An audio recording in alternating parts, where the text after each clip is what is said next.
네, 보신 분은 보셨을 겁니다. 우리 집 이쪽으로 장로교회 하고 있어요. 거기 다니시는 같은 집사님, 남자 집사님이 계세요. 그분하고 나하고 친해요. 이상하게 일반적으로 안식일교회는 이단교회로 장로교회 측에 알려져 있거든요. 근데 그런 나를 되게 좋아해요. 왜 위해서 좋아하는지는 잘 모르지만 하여튼 좋아해요. 내가 없을 때는 우리 집 다 봐주고 관리해주고 지켜주고 이래요. 예. 뭐 그냥 그분이 건축하시는 분이고 기술이 많은데 그냥 뭐든지 다 봐주고 고쳐주고 막 그래요. 오늘 아침에 나왔다가 그분을 만났어. 그분을 만나서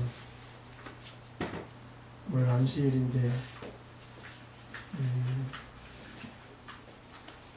옆에 교회 놔두고 다른 교회 가서 미안하다고 그러고 우리 안식일교회의 중요한, 내가 중요하게 생각하는 점을 간단하게 이야기했습니다. 10계명 중에서 제일 긴 계명이 안식일계명이다. 안식일을 기억하여 거룩하게 지키라. 이걸로 족한데 그 다음에 있는 말들은 다 부연 설명일 뿐이다. 근데 왜 거기 계명에다가 그런 말을 써놨을까? 안식일은 그냥 모여서 예배만 드리고 교회당에 가서 헌금만 내고 예배만 드리라고 하는 말은 아니다. 그날은 실제로 사람들을 편안하게 해주고 사람들을 행복하게 해주고 사람들을 도와주고 살려주기를 배우는 날이다.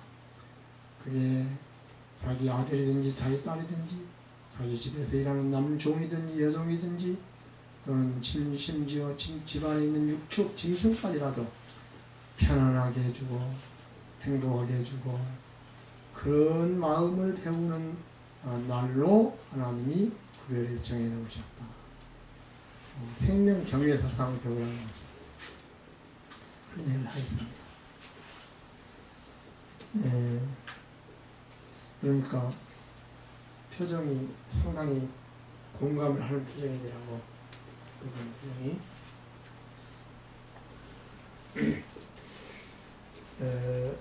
우리 안식일 교인들은 저분들은 사람을 소중히 여기는 사람들이다. 이런 인식을 우리가 왜 주지 뭐라 했을까? 안식일만 지키는 사람들이다. 이런 인식을 강하게 주어왔지 않은가.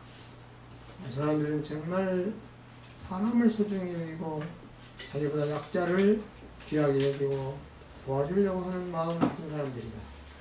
이런 인식을 주는 것이 그게 참된 전도가 아닐까.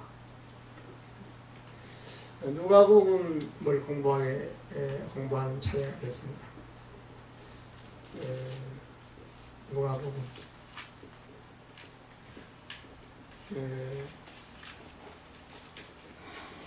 이 누가복음 저자는 제가 이름을 기억을 못하는데요.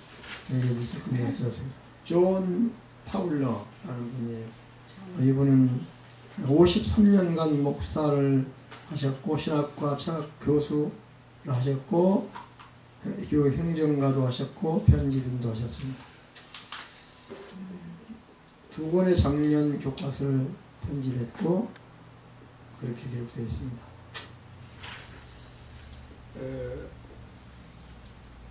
오늘 이제 누가복음 공부하는데 첫 번째 일과 제목이 예수의 탄생입니다.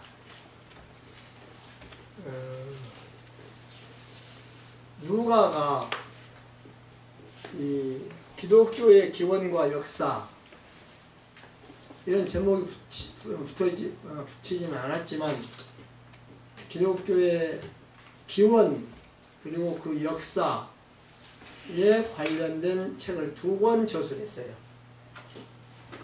그게 2권이 다 성경이 됐습니다. 처음에는 성경이 아니었지요.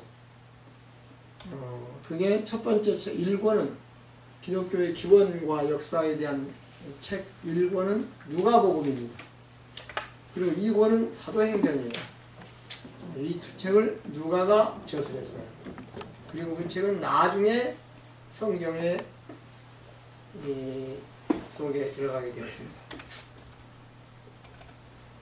두 권 다 누가복음이나 사도행전이나 두 권 다 기독교의 기원을 잘 설명하고 있고 또 기독교의 발전사, 부흥사 또 그 역사를 기록하고 있습니다. 초대교회를 중심으로 하죠. 누가는 의사였어요. 그리고 유대인이 아니었습니다. 그런데 바울의 제자가 된 것입니다. 누가 복음을 기록할 때는요, 분명한 의도가 있었어요. 무슨 의도냐 그러면, 예수 이야기가 설화가 아니고 실화다. 예수는 추상적인 인물이나 뭐 전설적인 인물이 아니고 실존하는 인물이었다. 이런 것을 입증하려고 하는 아주 강한 의도를 가지고 기록을 했어요. 그 기록 의도가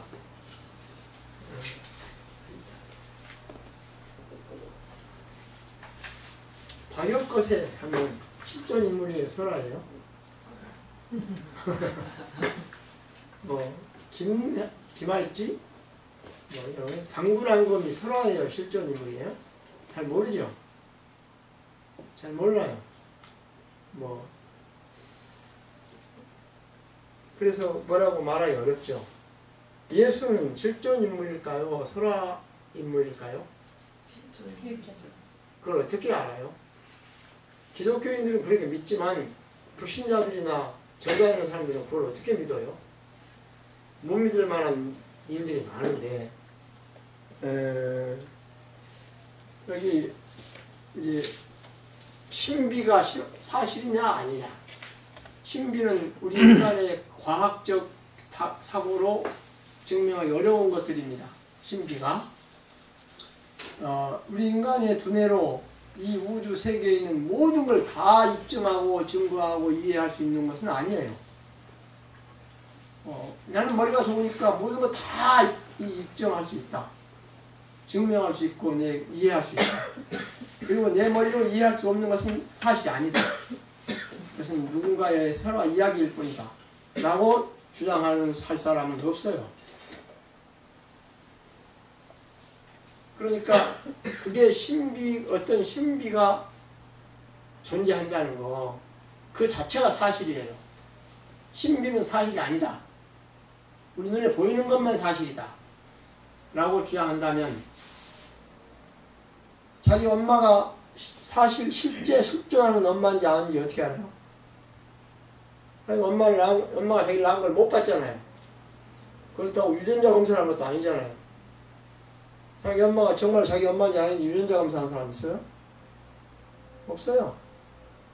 안 해도 다 알아요. 믿어요. 그렇죠? 그러니까 모든 걸 눈에 보이게 가시적으로 입증할 수 있는 것만이 사실이고 그렇지 않은 것은 사실이라고 강하게 주장할 수 없다 하면 안 된다라는 과학적 사고방식, 그런 것을 형이하학적 사고방식이라고 해요. 그렇게 한다면 그 사람은 신비가 뭔지 모르는 사람이에요. 천연계가 존재한다는 게 신비 아니에요? 천연계. 우주가 존재합니까? 태양계가 있어요, 없어요? 이런 거 눈에 안 보이니까 모르다가 태양계는 존재합니까? 태양계는 우리 눈에 보이는 게 많아요. 근데 태양계는 질서가 있어요, 없어요? 태양계 그 안에 분명한 질서가 있어요. 엄청나요. 지구가 태양 한 바퀴를 도는데 얼마 걸려요? 365일 23시간 48초까지인가 걸려요. 초까지 정확해요. 초까지. 그리고 365일 하고 남은 그 여분의 시간 분들을 모아서 4년마다 한 번씩 6년을 만들어요. 6달. 그 남으니까. 어떻게 그렇게 질서 있게 자전과 공유를 하는지. 지구가 어제는 20시간에 자전하고 오늘은 25시간에 자전하고 그럽니까? 안 그러죠? 달이 지구를 도는데 한 달에 한 번 돌다가 두 달에 한 번 돌다 그럽니까? 안 그러죠? 너무너무 무섭도록 정확하게 질서 있게 자전 공전을 해요. 자, 혹시 눈에 보이는 천연계나 이런 물질계 이런 것들은 진화되었다, 뭐 우연히 생겼다, 뭐 이렇게 할 수 있을지 모르지만 그 사이 그 세계에 존재하는 질서는, 그 엄청나게 정확한 질서는 저절로 생길 수 있다고 할 수가 없어요. 질서라는 것은 저절로 생긴 게 아니거든요. 물체는 혹시 뭐 팽창이나 뭐 또는 뭐 이렇게 무슨 급변 내용에서 어떻게 생겼다 났다고 수억 만리 걸려 생겨났다고 할 수 있을지 모르지만, 질서는, 법칙은 진화하는 게 아니에요. 옛날에는 지구가 태양을 도는데 10년 걸렸다가 그 다음에 점점 빨라지게 진화되어 가지고 지금 1년 걸렸을까요? 지구가 종료하는 속도가? 그건 아니겠죠. 질서는 진화하는 게 아니야. 또 사람의 품성이 진화합니까? 좋아지기는 하지만 옛날에는, 아주 옛날 원시인들은 뭐 악한 것을 굉장히 좋아하다가 점점 진화되어 가지고 선한 걸 좋아하게 됐다, 그렇게 말할 수 있어요? 진화되어 가지고 선한 걸 좋아하게 됐다. 또 아주 옛날에는 남이 나에게 악한 행동을 하면 굉장히 행복해하고 좋아하다가 그게 점점 진화되어 가지고 선한 것을 좋아하는 성질로 변화되었다. 들어오십시오. 누구신지요? 네. 어서오세요. 하여튼 우리 예배 중입니다. 예배 중. 네. 알겠습니다. 그럴 수 없죠. 그거 말이 안 되죠. 진화론으로 그렇게 말할 수 없어요. 무슨, 그래서 태양계나 공기, 지구상의 공기의 비율이요, 질소와 산소의 비율이 정확합니다. 만일에 뭐 산소가 뭐 20%라든가 잘 모르겠어요. 질소가 70%인가? 공기 비율이. 근데 만일 지구 비율이 바꾸어지면 큰일 나요. 산소가 80% 된다든지 질소가 뭐 한 5%밖에 안 된다는 이러면 다 멸망해요. 지구가. 생물이 다 죽어요. 근데 그 비율이 너무너무 정확하게 생물이 생존하는데 필요한 비율로 돼 있다 이거예요. 그게 신비라는 거 사람이 만든 게 아니죠. 그 질서와 법칙은 사람이 만든 게 아니에요. 이랬다 저랬다 변경되는 것도 아니고 진화되는 것도 아니고. 그럼 뭐예요 그게? 뭘까요? 그 질서와 법칙을 제정하신 어떤 존재가 있다는 것을 의미해요. 그러죠? 우리가 안 봤지만 모르지만 질서와 법칙은요, 그 질서와 법칙을 제정하신 분이 계신다는 것을 의심할 수 없게 만듭니다. 어서 오세요. 신비예요, 신비. 그런 거 신비라고 그래. 물 H2O도 신비예요. 하나님이 바닷물을 창조할 때 수소 2개하고 산소 한 개를 만들어서 물 한 방울 만드는데 바닷물 전부를 그렇게 했을까요? 물 전부를 그렇게 만들었을까요? 수소와 산소를 결합시켜서 만들었을까요? 그러진 않았겠죠. 그러죠? 근데 분명히 물은 모든 물은 H2O예요. 분해하면. 그것도 이해가 안 가는 거예요. 어떻게 그렇게 됐는지 이해가 안 가요. 그래가지고 물을 분해하면 수소와 산소가 나와요. 그 물 분해는요, 이프랑치소에서 일어나요. 식물의 이프랑치소에서. 바닷물에 뭐 증발을 떠서 생기기도 하고. 근데 그건 신비예요. 진짜 신비입니다. 그래서 수소는 이 영양을 합성하는 데 만들어지고 쓰이고, 산소는 호흡을 하는 데 쓰여집니다. 신비해요. 그리고 물이 존재하는 것은 태양빛 때문에 존재합니다. 빛이 없으면 물이 존재하지 않아요. 그러니까 모든 근원이 태양에서 출발합니다. 에너지도 태양에서 출발하고. 그럼 태양이 불 타기는 타요. 뭐가 타는데 뭐가 타는지 몰라요. 연료가 뭔지 몰라요. 꺼지지도 않아. 하여튼 뭐 타니까 빛을 내고 열을 낼 텐데 타지는 않아. 없어져 버리진 않아요. 그러니까 아직도 태양이 무슨 연료가 타는지를 몰라요. 그래서 만들어낸 이론이 뭐 융합론 뭐 이렇게 뭐라더라? 뭐라고 하는데? 융합 반응? 아니 뭐 이렇게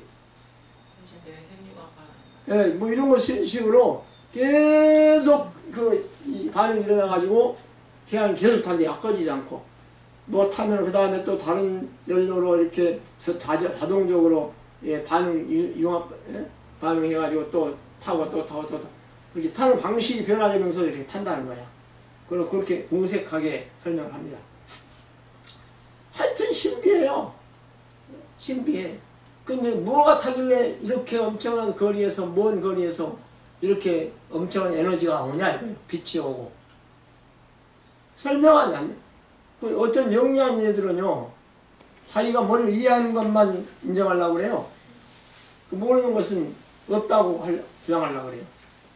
거짓말이라고, 싫어하고, 선언하고. 창조 자체가 신비해요. 인간의 창조 자체가 신비입니다. 그 인간의 존재는 어때요? 야, 우리 인간 보면요, 이게요, 이 손 생긴 거 봐요.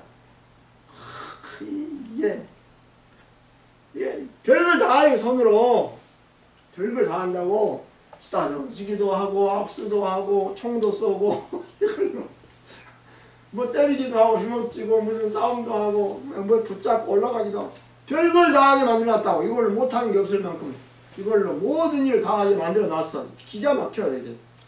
이게 6개고 4개라 그러면 불편할 거예요. 한쪽은 10개고 한쪽은 9개라 그러면 이 손가락 하나만 엄지손가락 없으면 일해요 못해요?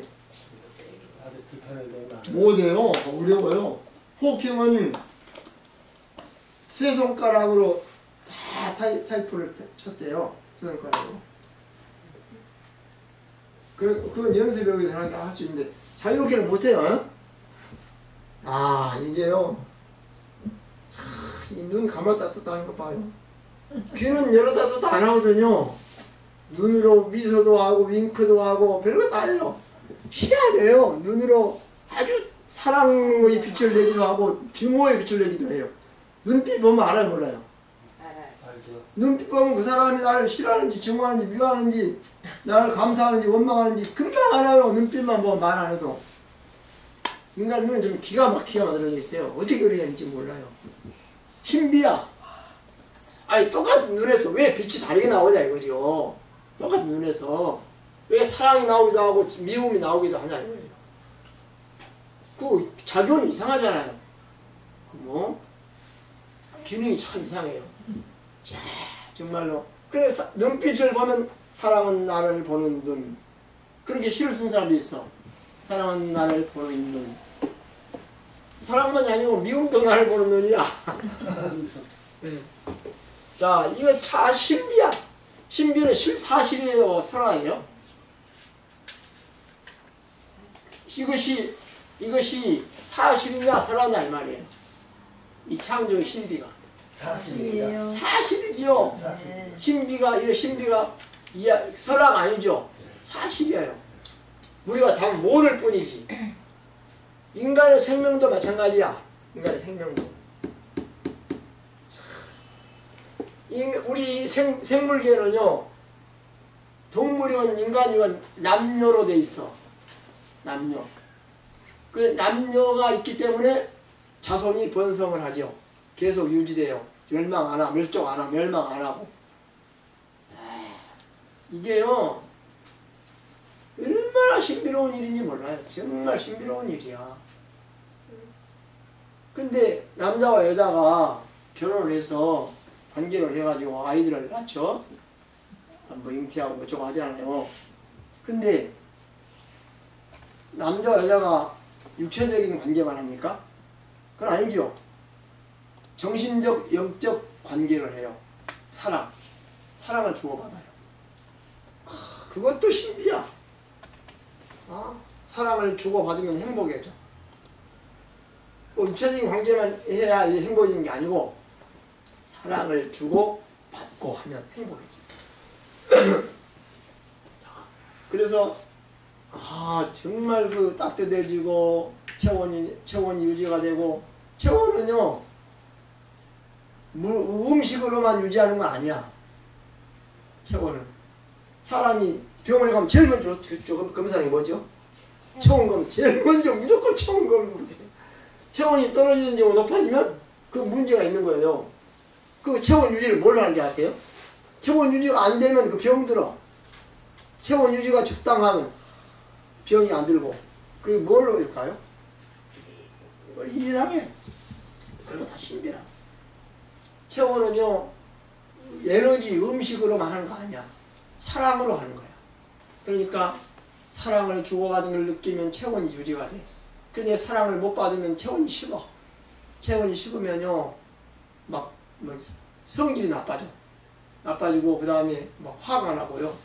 그 다음에 그런다고 싸우기도 하고. 체온의 변화에 따라서요 화가 나기도 하고 그래요. 누가 나를 무시하거나 싫은 말을 하면 화를 내죠. 화가 나잖아요. 왜 나는지 아세요? 체온이 떨어지든지 갑자기 올라가 버리든지 그러니까 화가 나는 거야.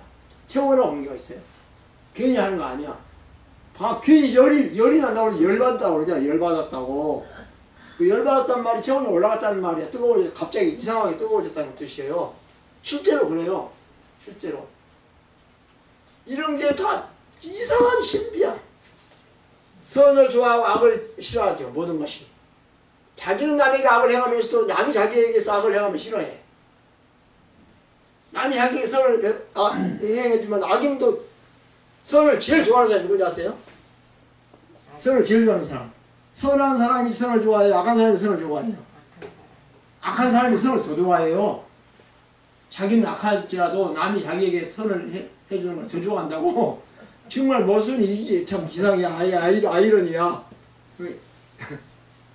악한 사람이 선한 걸 더 좋아해. 그리고 더 의리를 지켜. 자기들끼리. 자, 이런 거 다 신비에 속해요. 신비는 설화가 아니다. 그거예요. 사실이다. 그 말입니다. 그런데 예수의 탄생은 신비라 그래요. 설화라 그래. 예수님이 동정녀가 잉태를 해서 낳았다고 그러잖아요. 그 믿을 수 있어요? 네? 인체학적으로, 해부학적으로, 또 과학적으로 믿을 수 있냐고. 믿을 수 없죠? 예수님이 동정녀 마리아가 동정녀 처녀 잉태 아들을 낳았다는 말을 믿을 수 없다면, 없는 것은 하나님이 세계를 창조했던 것을 믿을 수 없는 것과 마찬가지예요. 믿기 어려워요. 그런데 사실이에요. 사실일 거라고. 그럴 수 있을 거라고 믿어요. 성경을 읽기 때문에 그렇지만은, 이건 창조는 사실이고 예수의 탄생은 사실이 아니다 라고 주장하기는 안전하지 않아요. 하여튼 그래서 예수의 탄생은 신비인데 설화인지 사실인지는 우리가 잘 모른다는 거예요. 그런데 목격자들이 기록을 해놨어. 목격자들이. 그걸 목격한 사람들이 기록을 해놨다고. 예수님의 12제자는 거의 다 예수를 생전에 목격했어요. 마리아도 예수의 탄생을 제일 잘 아는 사람이 누굴까요? 처녀 잉태 아들을 낳았다는 사실을 제일 잘 아는 사람이 누굴까요? 마리아야. 마리아 자신이라고. 자기라고. 나는 마리아가요, 자기가 어떤 남자하고 몰래 관계를 해가지고 잉태했으면서 그걸 숨기고 그냥 남자 알지 못하고 잉태했다고 거짓말을 했을까요? 그럴 것 같지는 않아. 성경을 읽어보면. 예? 그러면 완전히 목사님 그거 보면은 네. 마리아의 남편 되시는 요셉이 참 보통 너그러운 사람이 아니고. 요사가 아닌 정도가 아니고 이성계에 기록되어 있어. 뭐라고 하니 요셉에게 천사가 나타나가지고 가브리엘인가 나타나가지고 네 아내 데려오기를 두려워하지 말라. 잉태한 것이 드러났을 때 네 아내는 성령으로 잉태해서 아들을 낳을 것이다. 이름을 예수라 하라. 그런 기록을 했잖아요. 그 전에 그 말을 듣기 전에 아니 정을 했는데 잉태했다는 거야. 임신했다는 거야. 이제 들어오기를. 그래서 그 다음에 뭐라고 기록되는 거 아니? 요셉은 선한 의로운 사람이야. 그렇게 기록되어 있어요.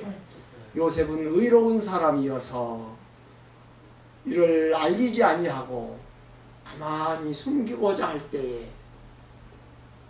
밤에 덮어주고자 숨겨주고자 할 때 그때 천사가 온 거야.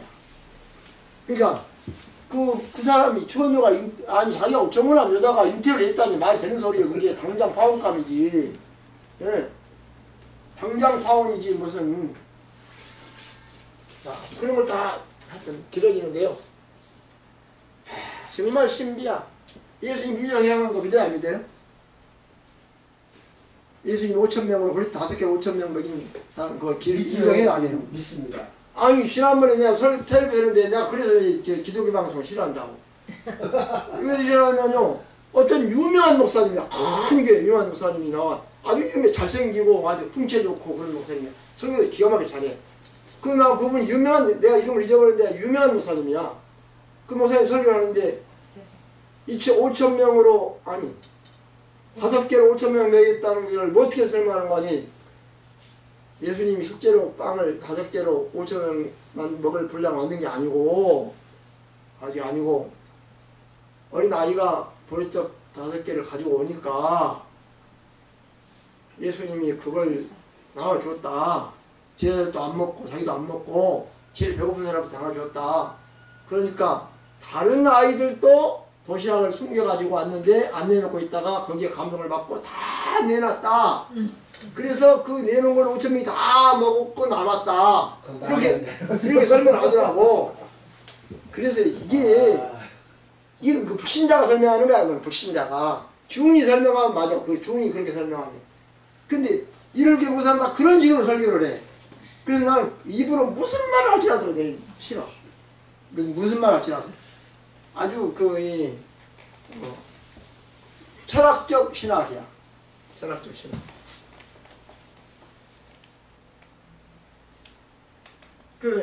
그렇게 합리적으로 설명을 한다고 해석을 해. 성경을 누구든지 대학생들 뭐 똑똑한 사람들에게 이해시키기 쉽다고 그렇게 과학적으로 합리적으로 설명을 해. 그걸 상당히 많이 연구를 해요.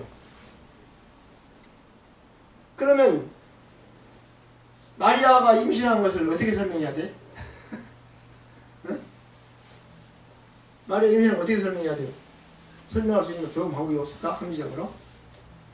자, 이 누가는요, 성경의 기록이 예수님의 탄생 이야기를 중심으로 제일 먼저 시작해서 예수님의 이적과 예수님의 모든 부활, 십자가의 죽으심과 부활 이야기를, 예수님의 생애 이야기를 사람들이 다 선하라고 믿어. 그 당시 사람들은 다 선하라고 믿었어요. 이야기라고 믿었어. 사실이 아니라고. 그 당시 모든 사람들이 예수의 소문을 듣는 모든 사람들이 진짜로 안 믿었어요. 지금보다 훨씬 덜 믿었어. 지금은 믿는 사람이 많아.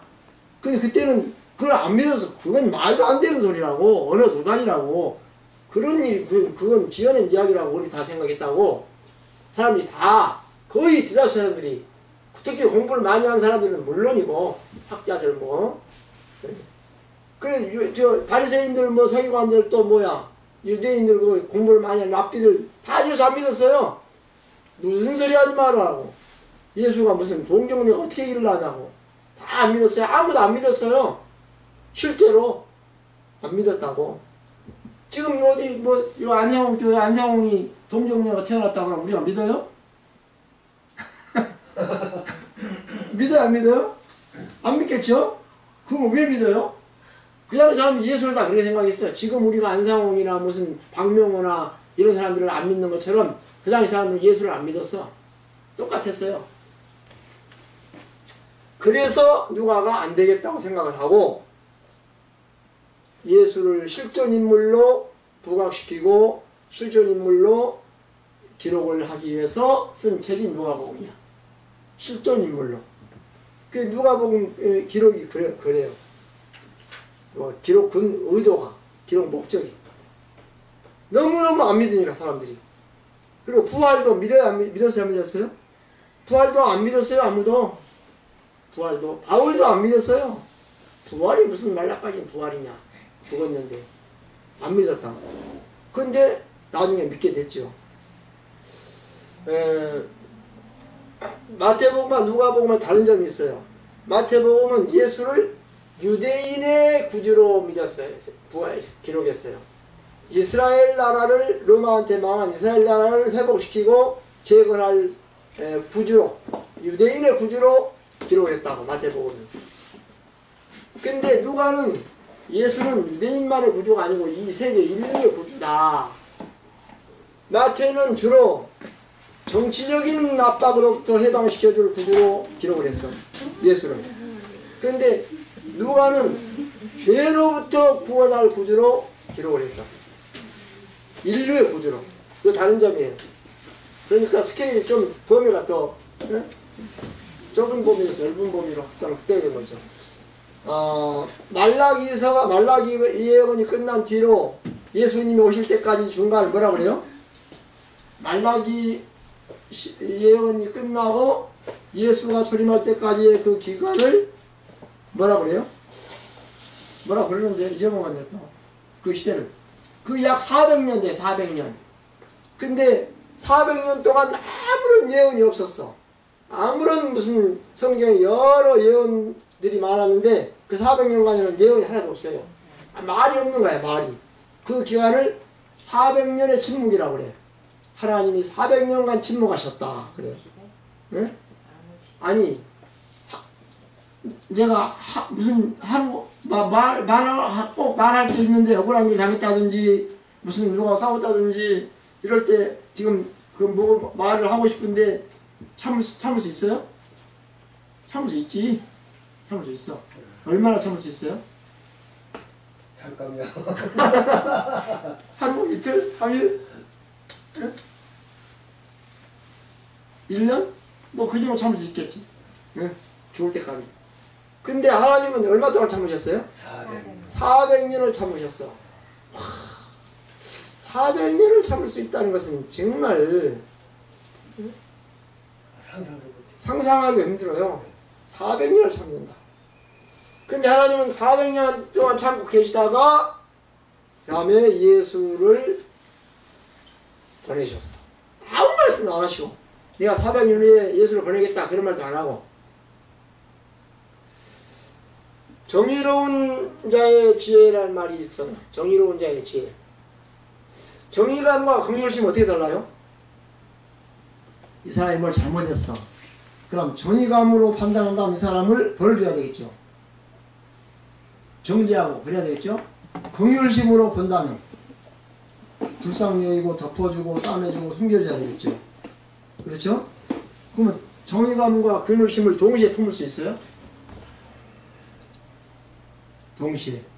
이질적이고 반대되는 개념인데 긍휼은 불쌍히 여기는 거고 누가 죄를 지으면 불쌍히 여기는 거고 정의감은 정의를 주장하고 정의가 아닌 것을 미워하는 개념이고 근데 이게 그거보다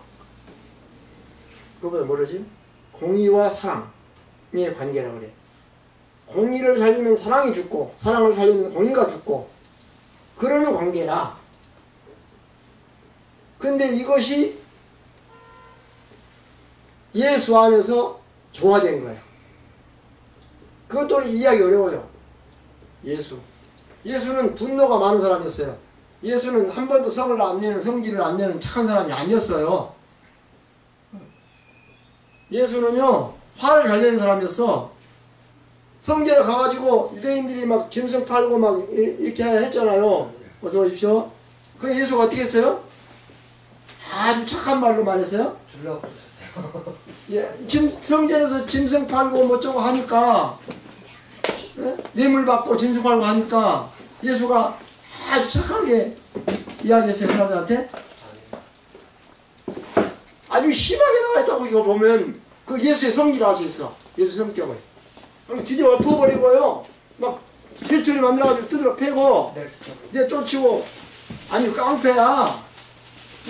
유대인들 바리새인들이 볼 때는 그 제사장들이 볼 때는 성전 안에 침입하면 깡패야. 와서 그냥 쫓아내고 내 아버지 집으로 강도의 굴을 만들어 장사하는 집을 만들지 마라. 그래서 내가 쫓아내고 너희 집 없고 막 그랬어요. 그랬죠?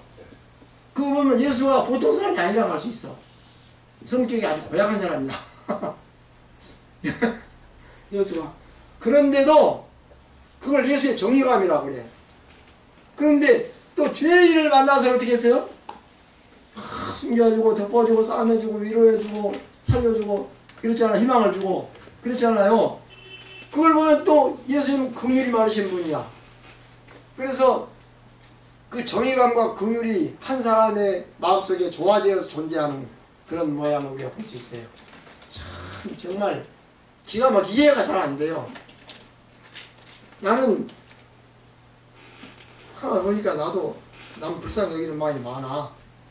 남 긍휼히 여기고 불쌍히 여기는 마음이 상당히 많아 내가. 근데 반대로 또 마음에 안 드는 걸 보면 뭐 화를 내고 그런 것도 더 많아. 화를 내고 분노하고 막 싸우려고 그러고요. 뒤집어 엎으려고 그러고 그런 기질이 또 많아. 그러니까 우리 사람이 많이 헷갈릴 거야.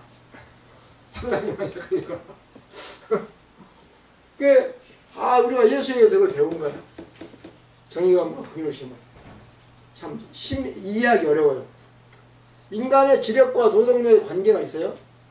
이 말은 공부를 많이 하고 책을 많이 읽고 아는 게 많으면 도덕심이 성장하느냐 이거예요. 도덕심이. 그거 아닌 것 같죠?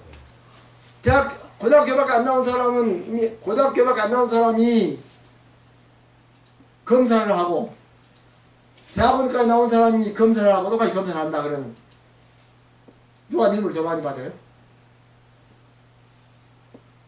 뇌물을 받고 누가 뇌물을 더 안 받으려고 그래요? 몰라요. 그걸 몰라. 그러니까 지력이 높다고 도덕심도 높아지는 건 아니라 이거죠. 배울수록 오히려 더 나빠지는 사람도 있어.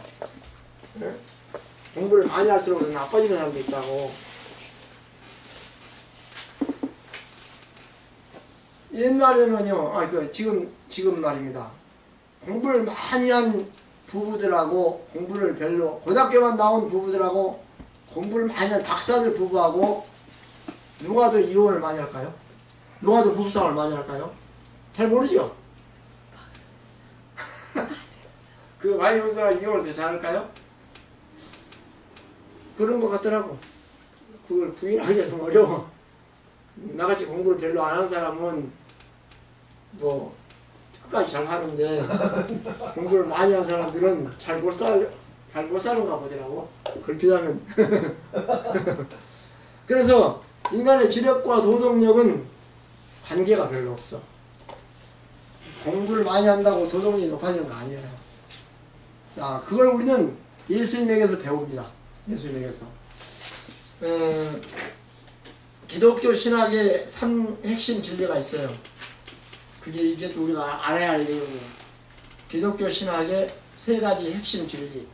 그건 뭐냐 그러면 근본적인 거야. 누가 누구에게 뭘 했느냐 그거야. 누가 누구에게 뭘 했느냐 그게 기독교 신학의 3대 핵심 교리야. 답이 뭐예요? 예수가 누구에게? 죄인에게 뭘 했어요? 구원을 했다. 용서와 구원을 베풀었다. 그거야. 그게 기독교 신학의 핵심 아주 한마디야. 누가 누구에게 뭘 했느냐 그거예요.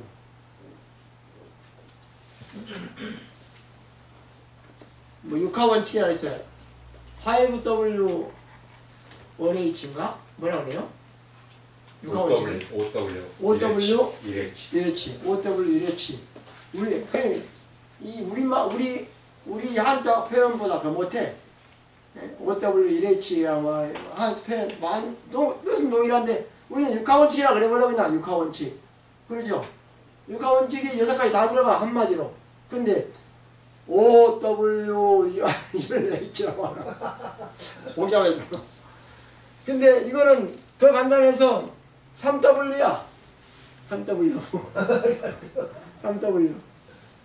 누가 언제 무엇을 했느냐 이거야. 간단해. 기독교 핵심이. 누가요? 하나님의 아들 예수 그리스도가 우리 죄인들에게, 죽어야 할 죄인들에게 용서와 구원을 주셨다. 그거야. 그거예요. 그걸 그냥 길게 설명하면 신학이 돼. 예. 부자의 탐욕과 빈자의 욕심이 차이가 있어요, 없어요? 있어요. 부자는 욕심이 많아서 나쁜 사람들이고 가난한 사람들은 욕심이 없어서 좋은 사람들이에요? 가난한 사람들도 욕심이 있어요. 똑같아. 예. 똑같더라고. 나는 별로 가진 게 없으니까 없지만 욕심은 되게 많더라고. 내 자신을 볼 때. 내 자신을 볼 때요. 나도 언제 저렇게 좀 재산을 좀 가질 수 있을까? 그런 욕심이 없다고 하면 거짓말이야. 이상하게 그래요. 그래서 부자가 욕심 많다고 비난할 일이 아니더라고. 부자가 욕심 많다고 비난할 일이 아니야. 나도 그에 못지않은 욕심이 있어. 가진 건 없지만 욕심은 많아. 그래서 우리가 그 사람이 얼마나 욕심이 많냐 적냐로 말해야지 가진 걸 가지고 말하면 안 되겠다 그 생각이 들어요. 그걸 우리가 욕심이 잉태한 죄를 낳고 죄가 양성을 사망을 낳는다 그랬어요. 근데 안 죽는 사람 있어요? 다 죽죠. 사망은 모든 사람이 공평해. 그 말은 죄가 모든 사람이 공평하다는 이야기야. 죄가 다 부자의 죄나 가난한 자의 죄나 다 똑같다는 이야기, 비슷하다는 이야기야. 그 말은 부자의 욕심이나 가난한 자의 욕심이나 더 비슷하다는 이야기야. 주에 올라가면 찾아가면 그래요. 그러니까 문제는 속에 숨겨진 욕심의 문제지 겉으로 나타나는 어떤 소유나 그런 게 문제가 아니라는 이야기죠. 생명과 사망의 중간지대가 있어요? 생명과 사망의 중간지대 없어요. 생명 아니면 사망이야. 중간지대는 없어. 그런데 우리는 어디서 산다 그러면 생명 쪽, 사망 쪽의 중간지대쯤에서 살고 있어. 어서오세요. 환영합니다. 환영합니다. 어서오세요.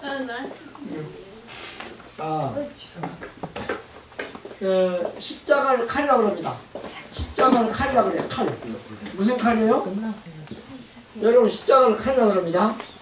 무슨 칼이에요? 마음을 찌르는 칼. 십자가는 몸을 찌르는 칼이 아니라 마음을 찌르는 칼이야. 그래서 왜 그래요? 양심을 찌르니까. 십자가에서 사람이 죄를 찌르고 욕심을 찌르고 그 다음에 악을 찌르고 그래요. 거짓을 찌르고 그러죠. 네? 악을 찌르고 거짓을 찌르고 욕심을 찌르고 그래요. 십자가는. 십자가처럼 그걸 잘 찌르는 칼이 없어. 어떻게 이렇게 찌르는지 몰라. 십자가를 보면 다 양심의 가치를 느끼고 가슴의 아픔을 느끼고 회개하고 그냥 그래. 정말 십자가는 놀라운 칼이야. 갈지도 않았는데 계속 잘 들어. 뭐 갈지도 않는데 잘 들어.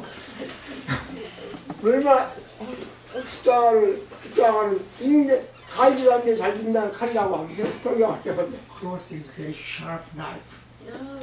Yeah, it is. Cross. 그래요. 아주 정말 무서운 칼이야. 사람의 마음을 찌르는 칼이야. 양심을 찌르고. 십자가를 보고 회개하지 않은 사람은 거의 없어요. 회개해. 자, 오늘 이것만 하고 마치겠습니다. 이 예수님의 탄생에 관련된 성경절이야. 여러분 이거 외우십시오. 창미사 357 이걸 외우세요. 창미사 357 창미사 357 외우세요. 우리는 이것쯤은 알아야 돼. 창미사 357 이거 아니야. 창미사 357이 뭐예요? 창미사 357 창세기 3장, 미가서 5장, 이사야 7장이에요. 네? 창미사 357 이거 알아야 돼. 우리 교인 예수 믿는다면 알아야 돼요. 창미사 357 적어도 이거는 누구한테든지 얼른 펴서 읽어줄 수 있어야 돼. 외우지는 않는다 할지라도 창세기 3장 15절에 뭐가 있어요? 예, 여자의 후손이 사단의 머리를 상하게 할 것이다. 그런 예언이야. 다시 말하면 예수가 사단을 멸할 것이다. 예언이야. 예언. 성경에는 최초의 예언이야. 그 창세기 3장이고 미가서 5장 2절에 뭐라 그러면 예수님은 베들레헴에서 나올 것이다. 베들레헴에서 태어날 것이다. 그 예언이야. 예수님 태어날 장소. 그 다음에 이사야 7장은 처녀가 잉태하여 아들을 낳을 것이다. 그 예언이야. 이사야 7장이. 이거 예수님이 태어나시기 이거 500년 전에 한 예언이야. 이 미가서나 이사야는 예수님 태어나시기 거의 500년 전에 한 예언이야. 창세기는 예? 창조 때 하신 예언이지만. 그래서 이걸 외우세요. 창세기 3장 15절, 미가서 5장 2절, 이사야 7장 14절이에요. 창미사 357만 외우세요. 찾아보면 되니까. 창미사 357. 예수님의 출생에 관한 예언이에요. 그래서 얼른 누구에 만나든지 그걸 딱 피워서 읽어줄 수 있어야 돼. 그거고요. 그게 이제 창세기 3장 15절, 이사야 2장 14절, 미가서 5장 2절이고, 그 다음에 이것은 이제 성취된 거야. 예언이 성취된 거. 마태복음 1장 21절에는 아들을 낳으니 예수라 하라. 자기 백성을 저희 죄에서 구원할 자이다. 이런 예언이야. 아들 낳기 전에, 예수 태어나기 전에 생사가 와서 예언해 주신 거야. 요셉에게 네가 아들을 낳을 것이다. 마리아가 그 일 낳으면 내 아들 예수라 하라. 그는 자기 백성을 저희 죄에서 구원할 자이다. 그 예언이야. 예수 태어나기 전에 한 예언이야. 이건 예언은 천사가 했어. 누가복음 1장 35절에는요 성령의 능력이 너를 덮으시리니 하나님의 아들이라 일컬으리라 그랬어요. 이건 마리아에 대한 예언이야. 마리아가 임신하기 전이지요.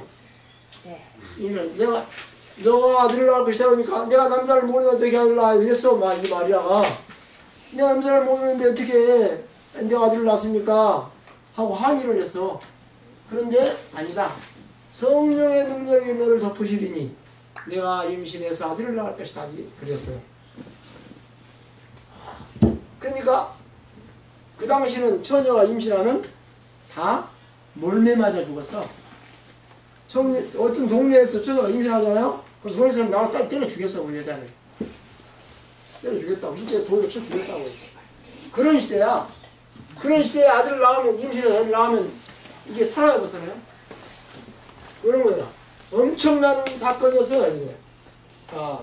그 다음에 갈라디아 4장 4절에 보면 때가 참에 아들을 보내사 여인에게서 나게 하시고 그랬어요. 이건 예수님이 바울이 기록한 거야. 갈라디아 4장 4절에 때가 참에 하나님 예언하신 창세기 3장 15절, 이사야 10장 14절, 미가서 5장 2절에 그 정해진 시기 때가 참에 하나님이 아들을 보내사 여인에게서 나게 하시고. 그러니까 낳은 게 먼저예요? 보낸 게 먼저예요? 신기해. 기록도 신기하냐고. 아니 낳지도 않은데 보냈대. 보내가지고 그 다음에 낳게 하셨어. 이게 이해가 가요? 안 가죠. 근데 이게 그렇게 기록되어 있다고. 내가 참에 아들을 보내사 그 다음에 여자에게 낳게 하시고 이런 순서대로 기록되어 있어. 믿어야 할지 어떻게 할지 참 어려운 이야기야. 기도하겠습니다. 자비로우신 주님, 오늘 우리는 예수님의 탄생에 대해서 몇 가지를 읽고 생각하면서 이야기했습니다. 주님, 우리에게 예수님을 정말로 믿는 마음을 주시옵소서.